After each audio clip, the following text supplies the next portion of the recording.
2021년 시험 대비 승마지도사 막 핵심 정리 4부를 시작하겠습니다. 물의 주요 기능입니다.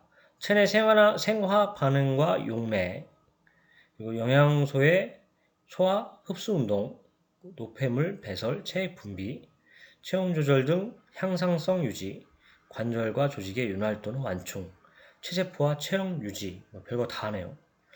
또 물의 결핍 현상은 사료 협장을 감소하고, 물 먹으면 뻑뻑하니까 덜 먹겠죠. 물 안 먹으면. 성장률 저하 등 생산성 감소, 맥박과 호흡률 증가, 체온 조절 기능 상실, 신경 과민과 근육 운동 곤란, 심한 수분 결핍 시 폐사 이렇게 되어 있습니다. 말의 영양과 사양입니다. 비타민인데요. 비타민이 단백질, 지방, 탄수화물 대사에 조효소로 작용함으로써 영양소 이용 효율을 높여 성장률이나 사유 효율을 향상시킵니다. 또한 항병성을 높여 여러 가지 질병을 예방을 하는데요. 용익성을 기준으로 지용성과 수용성으로 구별이 됩니다. 티아민 같은 경우에는 B계열이잖아요. 그래서 수용성 비타민이고 결핍 시 식욕부진, 운동실조, 각기병이 되고요. 전 엽산이 비타민인지도 몰랐네요. 엽산도 B계열인데 수용성 비타민, DNA, 퓨린, 메타오닌 합성 반응에 관여합니다. 그래서 청초, 알파파, 건초 등 풀사료 함유가 되겠습니다. 비타민 D는 지용성이죠. 제가 C, B 요거는 B, C 요거는 수용성이고 나머지는 지용성이다 이렇게 하시면 돼요. 비타민 D는 지용성 비타민으로 피부에서 자외선 합성으로 공급이 되고요. 햇빛에 노출 시 결핍은 없고 구루병과 성장 지연 등 있습니다. 지용성 비타민의 기능과 결핍입니다. 지용성 비타민은 지방처럼 탄소, 수소, 산소로만 구성이 되고요. 지방류나 유기용매에는 녹지만 물에는 녹지 않습니다. 그래서 지용성 비타민은 식물체에서 비타민 전구물질 형태로 존재하고 동물이 섭취하여 비타민으로 전변됩니다. 지용성 비타민은 이제 체내에서 지방과 함께 저장이 될 수 있어요. 그래서 단기간은 지용성 비타민이 부족하더라도 결핍증이 바로 나타나지는 않았어요. 수용성 비타민은 체내에 저장되지 못하기 때문에 오줌으로 배출이 됩니다. 그래서 매일 필요한 만큼 섭취해줘야 되고요. 특히 비타민 D는 햇빛에 노출되면 자외선 조사에 피부에서 합성이 되는데 비타민 D가 결핍된 사료를 공급하거나 말이 장기간 햇빛에 노출되지 않을 경우 칼시트리올 합성이 억제되어 골격 발달에 영향을 줄 수가 있습니다. 그래서 건강검진하면 사람들 맨날 비타민 D 먹으라고 맨날 그렇게 나오죠. 다음 무기물입니다. 무기물은 체내에서 합성될 수도 없고 분해되지도 않은 영양소로서 광물질, 미네랄 또는 회분으로 불리기도 하고요. 다량광물질이랑 미량광물질이 있는데 다량광물질은 칼슘, 인, 마그네슘, 나트륨, 염소, 칼륨, 황이 되겠고요. 그때 황이 문제가 한번 나왔었죠. 미량광물질은 망간, 철, 부리, 코발트, 요오드, 아연, 불소, 셀레늄, 몰리브덴, 비소가 되겠습니다. 그냥 이거 외워야 될 것 같아요. 뭐 어떻게 쉽게 외우는 방법이 없네요. 무기물은 또 체액의 구성 성분으로 산, 염기의 균형 등을 조절하고 효소의 구성 성분이나 활성제 역할도 합니다. 그래서 무기물의 4대 기능 한번 설명드리면 골격 구조물로 동물체를 지지하는 경조질의 성분, 근육, 소화장기 등 영조직을 구성하는 단백질이나 지방 같은 조직의 구성 성분, 체액의 구성 성분으로 산, 염기의 균형 조절, 효소의 구성 성분이나 활성제 역할 이렇게 되겠습니다. 무기물의 특성입니다. 일반적으로 화분가 초지보다 두가 초지가 칼슘 함량이 더 높죠. 칼슘과 있는 동물체 함유되어 있는 무기물의 70% 이상을 차지하고요. 요구량 이상의 미량광물을 섭취할 경우 중독증 또는 과다증이 발생할 수 있습니다. 주요 미량광물질의 기능과 결핍증입니다. 셀레늄, 글루타티온 과산화 효소의 구성 성분으로 해독 및 항산화 작용, 요오드, 갑상선 호르몬 티록신과 트리도티노닌의 구성 성분으로 기초대사 유지, 성장 촉진제를 관여하고요. 결핍 시 갑상 선종이 발생합니다. 굴이 여러 효소의 보조 인자로 작용하며 콜라겐과 엘라스틴 합성을 촉진해 뼈 형성과 결체 조직 유지에 관여합니다. 그래서 케라틴 합성에 관여하여 부족 시 털 성장 저하, 탈색, 철분을 동원하여 빈혈증 예방에 되겠습니다. 코발트는 이제 대장 비생물의 비타민 B12 합성이 필요하고요. 결핍증에 대한 보고는 없습니다. 아연은 소화 장기, 생식기, 털 등의 상피 조직에 함유가 되어 있고요. 여러 효소의 보조인자로 DNA와 RNA 합성에 관여를 하게 되겠습니다. 그래서 결핍할 경우에 피부 각질화, 성장 저하, 털 거칠어짐 등이 나옵니다. 철은 헤모글로빈과 미오글로빈의 구성 성분으로 산소를 운반하겠습니다. 영양소와 대사인데요. 비타민 A 같은 경우에는 시력 유지 및 야맹증 예방, 결핍 시 성장 지연, 골격 발달 이상, 거친 피부, 번식 능력 저하가 있겠고요. 비타민 K는 결핍 시 혈액 응고 지연과 출혈이 되겠습니다. 단백질 같은 경우에는 면역 글로불린 항체, 성장 호르몬의 성장 촉진 등을 관할하고요. 망가는 여러 효소의 보조인자로 단백질, 탄수화물, 지방 자체에 관여하고요. 결핍 시 성장 저하, 성속 지연, 번식 능력 저하, 뼈 발육 이상 등의 효과가 있겠습니다. 그 기타 다량광 물질 중에 황이 한번 시험에 나와가지고 그거 한번 짚어드릴게요. 그래서 황은 다량광 물질로 황함유 아미노산, 시스타인, 시스테인, 메티오닌, 그리고 비타민, 티아민과 비오틴, 그리고 호르몬, 인슐린, 프로닥틴, 헤파린, 코엔자임 A 같은 유기물의 구성 성분으로 중요한 역할을 하는데, 그래서 황함유 아미노산이 아닌 거 이렇게 나왔어요. 그래서 시스타인, 시스테인, 메티오닌하고 트립토판 이렇게 네 중에 하나 골라라 했는데, INE로 끝나는 거는 황함유 아미노산이고요. 트립토판은 필수 아미노산 중에 하나긴 한데 황을 함유하고 있지는 않습니다. 풀사료의 평가와 이용입니다. 그래서 풀사료는 크게 조단백질, ADF, NDF 함량 등을 활용하여 사료의 질을 평가할 수가 있습니다. 그 풀사료는 크게 두 과 화분과로 구분되며 알파파, 화이트 클로버, 레드 클로버는 두 과에 속하고요. 화분과는 오차드 그라스, 페레니얼 라이그라스, 톨페스큐, 티모시 등이 포함됩니다. 두 과는 일반적으로 화분과에 비해 단백질과 광물질 함량이 높아 상대적으로 단백질과 광물질 요구량이 높은 망아지나 포유마에게 공급하는 것이 유리하죠. 그래서 특히 알파파는 단백질이나 무기물, 특히 칼슘 공급원으로 좋은 풀 사료가 되겠습니다. 말의 영양과 상향입니다. 그래서 소맥피는 인 함량이 높고 대부분 피틴태이기 때문에 단독으로 공급하면 안 되고요. 그 당밀은 기호성이 좋기 때문에 배합 사료 제조 시 이용이 됩니다. 그 귀리는 말에게 기호성이 좋고 옥수수에 비해 단백질과 라이신 함량은 높은데 섬유소 함량은 높고 전분 함량은 낮아 에너지가는 낮습니다. 맥주박은 전곡보다 단백질과 섬유소 함량이 높고 전분 함량은 낮습니다.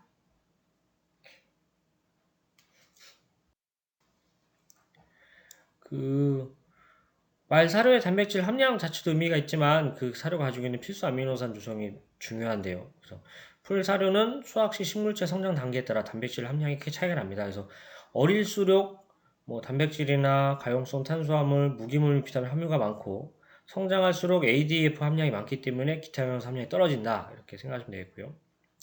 식물체의 단백질은 대부분 잎에 함유되어 있기 때문에 엽 비율이 높을수록 단백질 함량이 높습니다. 그래서 잎이 줄기에 비해 단백질과 광물질 함량이 높기 때문에 목초가 성장할수록 잎이 차지하는 비율이 줄어들죠. 줄기 비율이 높아지기 때문에 단백질 등 영양소 함량은 감소합니다. 그래서 그리고 알파파는 아까 말씀드렸지만 두과작물, 단백질이나 무기물, 특히 칼슘 공급원으로 좋은 풀사료가 되겠습니다. 그 주로 무기물의 기능과 결핍증 중에 혈액의 칼슘과인 농도가 높아지면 부갑상선 호르몬 PTH가 분비돼서 뼈에서 칼슘과 인을 동원하거나 신장에서 제흡수를 촉진하게 되겠습니다. 그래서 그 체내 칼슘의 99%이내 80%는 뼈와 치아에 함유되어 있고요. 일반적으로 오초드레스 같은 화분과 초지보다는 알파파 같은 두과 초지가 칼슘 함량이 높습니다. 칼슘과 인은 동물체 함유되어 있는 무기물의 70% 이상을 차지하고요. 말 사료에서 칼슘과 인의 함량의 비율은 1.1에서 2대1 정도가 적당하겠습니다. 과학적 훈련입니다. 그 수영 훈련인데요. 어쨌든 그 말이 물이 들어가면은 양쪽에서 고삐 잡은 사람이 그 말이 이제 수영 가운데 있게 고삐 유도해서 마체가 이제 벽에 닿아서 휩쓸리지 않게 하는 게 중요하고요. 막 말이 이제 물이 무서워서 머리 번쩍 들고 서투른 헤엄칠 때는 끈을 앞쪽으로 당겨서 머리를 앞으로 늘어뜨리고 수영하게 하는 게 바람직하고요. 수영 중에는 이제 가슴 전체가 당겨서 이제 호흡기에 부담을 줄 수 있잖아요. 호흡기제라는 말은 수영 훈련을 시키면 안 되겠습니다. 수영 중에는 허리에 상당한 힘이 가해지기 때문에 요통이 있는 말은 수영을 삼가는 게 좋고, 수영 시간은 처음에 1분 정도만 하다가 점차 늘려서 적응 정도에 따라 10분까지 증가시키면 되겠습니다. 10분 넘어가면 안 돼요. 운동생리 부분입니다. 마른 안정 상태에선 혈중 젖산 농도가 1mmol/L에 불과하나 일정 운동 속도의 증가 구간에서는 혈중 젖산 농도가 정비례로 증가를 하겠습니다. 그러나 이제 혈중 젖산 농도가 4mmol/L 이상이 되면 유산소 대사에 의한 에너지 생산에 한계가 있어 무산소 대사에 의한 에너지를 생산하기 시작하는데, 그래서 혈중 젖산 농도가 4mol/L인 시점을 무산소 역치라고 합니다. 그래서 무산소 역치, 요거를 좀 아시면 되고요. 유산소의 에너지는 호흡을 통해 흡입된 산소를 이용해서 세포 속에 있는 미토콘드리아에서 포도당을 분해해서 생성된 에너지를 말합니다. 그래서 말이 달릴 때 에너지 공급 형태로 유산소의 에너지는 이제 산소를 이용해 생산된 에너지고요. 미토콘드리아가 관여해서 생산된 에너지고, 무산소의 에너지는 젖산계 에너지하고 크레아틴 인산계 에너지가 있는데, 젖산계 에너지가 이제 유산소 에너지만으로 안 될 때 추가 생산하는 거고요. 불완전 연소고 젖산이 나오기 때문에 짧은 시간밖에 사용을 할 수가 없습니다. 그래서 근육 운동 많이 하면 근육이 아프잖아요. 이게 그런 경우가 이제 이런 젖산계 에너지 생성됐을 때고요. 크레아틴 인산계 에너지는 옛날에 생성돼 갖고 저장된 에너지라고 보시면 돼요. 그래서 에너지 생산 시스템을 가동할 겨를이 없을 때, 갑자기 맹수가 나타났다거나 경주마가 빵 하고 출발할 때, 그럴 때 쓰는 에너지다, 이렇게 생각하시면 되겠습니다. 운동생리 중에 보시면 심장 박출량이 큰 말일수록 심장에 무리를 덜 주기 때문에 더 빨리 달릴 수 있어 운동량이 좋은 말이다. 어떻게 보면 엑스페터 이론이랑 비슷하죠. 또 말의 근섬유는 서서히 수축되는 지근섬유와 빠르게 수축되는 속근섬유로 분류가 됩니다. 단거리 경주마 쿼터호스 품종은 속근섬유가 91% 높은 비율을 차지하고요. 주구력 경기에 유리한 아랍종 말은 속근섬유가 89%에 불과합니다. 2% 차이인데 불과하다는 표현 좀 그렇긴 한데, 어쨌든 단거리 경주마는 속근섬유가 많고 지구력 경기는 속근섬유가 좀 적다, 이렇게 생각하시면 될 것 같아요. 말의 몸통에는 횡격막에 의해 흉관과 복강으로 나뉘는데, 흉강에는 심장과 폐장이 들어있고 복강에는 위장 등 소화기관이 들어있습니다. 말의 운동 강도가 증가할수록 에너지 생산에 무산소 운동이 관여하는 비율이 증가하면서 젖산 생성도 증가하게 되겠습니다. 단거리 전력 질주 훈련을 오래 하면 림프구의 수가 증가하고, 장거리 지구력 훈련을 오래 하면 호중과 호산구의 수가 증가하게 되겠습니다. 오늘 전력 질주하면은 젖산이 많이 나올 거 아니에요. 그러면 이제 염증이 몸에 생길 테고, 그러면 이제 염증 막아야 되니까 이제 림프구가 증가할 테고, 지구력 훈련 오래 하면은 어쨌든 산소가 많이 필요하겠죠. 젖산보다는 산소가 더 활산되지 않을까요? 그래서 산소를 많이 날릴 수 있는 호중과 호산구가 증가를 해야 되지 않나, 이렇게 생각을 해봅니다. 습보, 구보, 속보, 평보, 이렇게 네 가지가 있는데, 습보가 최고 빠르고 구보, 속보, 평보 순이다 하시면 되겠고요. 습보는 전력 질주할 때 원래 구보가 따그닥인데 습보가 따그닥딱 하는 거죠. 그래서 따그닥딱 채공기, 따그닥딱 채공기, 이렇게 있고요. 사절도 운동입니다. 그래서 구보랑 비슷한데 뒷다리가 반대쪽 앞다리보다 먼저 착지하는 거죠. 말 발굽의 각질 구조와 설명입니다. 이거 말 발굽은 꼭 나와요, 시험에 매년. 어쨌든 말의 생명이 발이라 그런지 꼭 나옵니다. 발굽은 내부에서부터 외부로 뼈구조, 각질구조, 감각구조, 탄력구조의 내부분으로 구성이 되고, 그 중에 제벽은 굽의 내부를 감싸고 있는 단단한 조직으로 외층, 중층, 내층, 세 개 층으로 구분이 되고, 제관이 발목 아랫부부의 피부와 제벽의 위 가장자리가 만나는 부분으로 발굽이 자라는 부위입니다.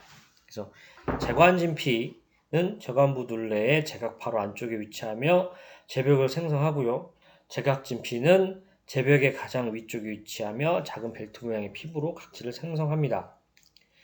제전은 굽 바닥의 오목한 부위를 말하며 두께가 얇아 이물질을 밟으면 외상을 입기 쉽죠. 그래서 이 부위의 위로는 삼지골과 접해 있고 외연은 제벽과 연결되어 있습니다.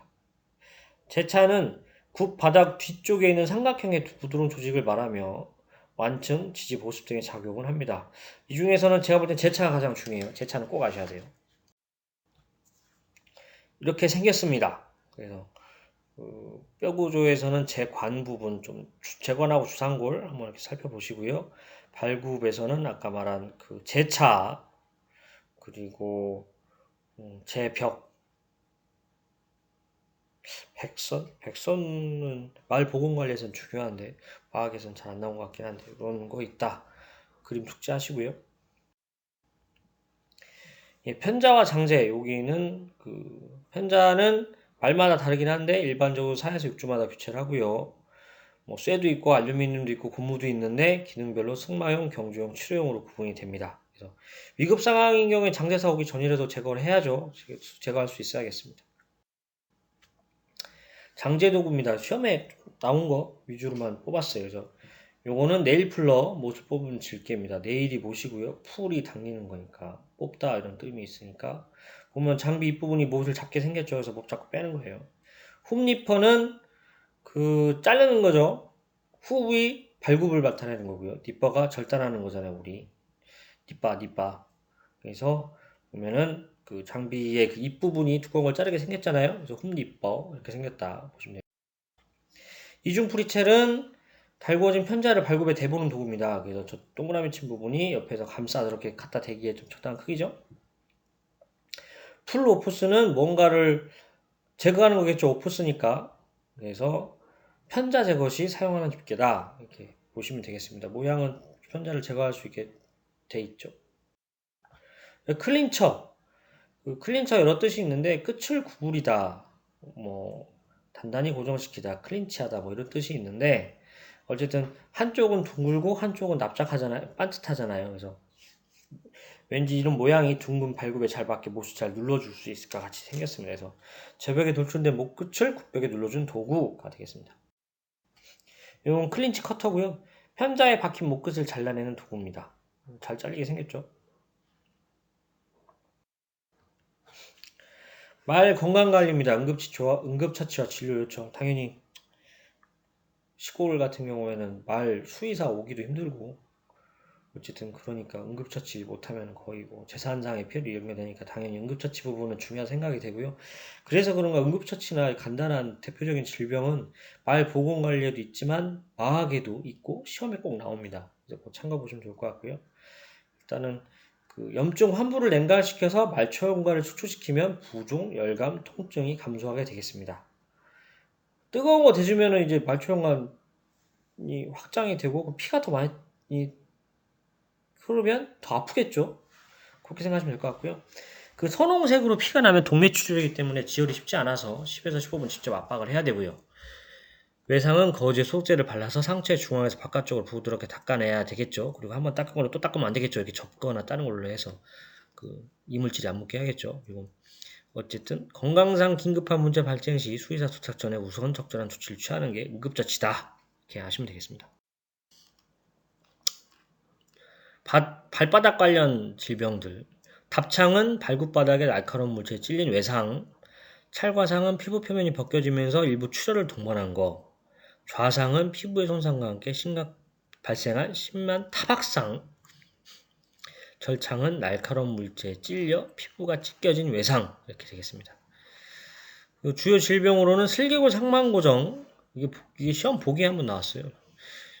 슬개골 위쪽으로 이동해 고정되어 뻗정다리가 되면서 다리를 구부리지 못한다. 뒷다리가 안 구부러지면 말이 못 쓰는 거죠. 그러니까 챙겨야 되고 백내장은 어른도 사람도 많이 걸리잖아요. 그래서 수정체가 이제 불투명해지는 건데 나이가 먹을수록 발생이 높아지고 그렇게 되겠죠. 골다염은 뼈의 성장판에 염증이 생기는 거로 성장판이 다치기 전에 망아지에 주로 발견이 됩니다. 솔직히 성장판에 생기는 질병인데 다 큰 말이 걸리면 뭐 그게 큰 문제가 있을 수는 있겠죠. 뭐 다른 걸로 전이된다거나 그런 문제가 될 수 있겠는데 어쨌든 망아지가 성장판에 걸리면 말이 안 크니까 골다염 같은 경우 망아지한테 어쨌든 부담이 되는 질병이기도 하고 망아지에 주로 발견이 됩니다.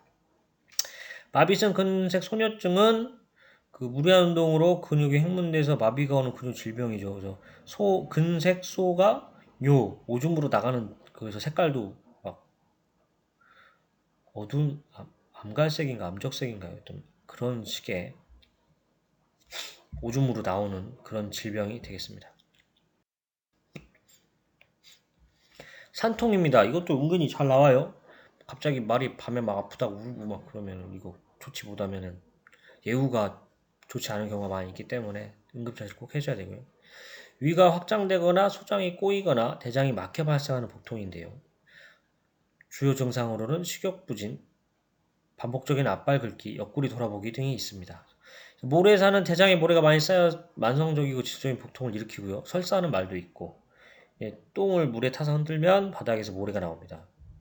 폐색사는 장이 꼬이거나 장내용물에 장이 막힌 상태죠. 다들 폐 막을 생각하면 같고요. 가스사는 대결장이나 맹장에 가스가 축적돼서 통증을 일으키는 산통인데요. 외부에서 맹장을 바늘로 찔러 공기를 빼주거나 수술로 치료를 해야 됩니다. 경련상은 장 운동이 심하게 항진되어 복통이 발생하는 산통으로 운동 직후 갑자기 찬물 많이 먹으면 경련이 생기죠. 이런 거 사람도 가끔 있는데 저는 이거 조심해야겠습니다. 2021년 시험 대비 성마주조사 막 핵심 정리 마치겠습니다.